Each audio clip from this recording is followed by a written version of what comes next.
Hello guys, welcome to my blog. त अहिले म गइरहेको छु साथीलाई भेट्न। मेरो साथी भेट्न आएछ अनि चिसो एकदम धेरै हुन थालेछ।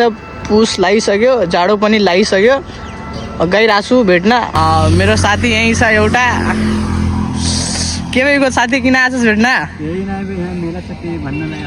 ए हो र, अर्को साथी कहाँ छ? ए एउटा ब्लगर यहीँ छ, अर्को साथी ए ड्याङ ड्याङ।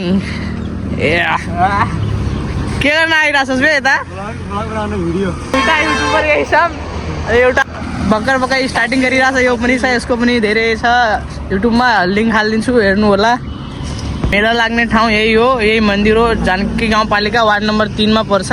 यता गुलरियाबाट आउने बेला यहीँनिर पर्छ अनि नेपालगञ्जदेखि गुलरिया जाने बाटोमा पर्छ यो मन्दिर। त्यही त हो ए, यो मन्दिर। यही मेला लाग्छ, हेर्न सक्नुहुन्छ हजुरहरू। यहाँ लेखेछ पढिहाल्नु, मेला आउनु होला। राम्रो लाग्छ, रमाइलो हुन्छ।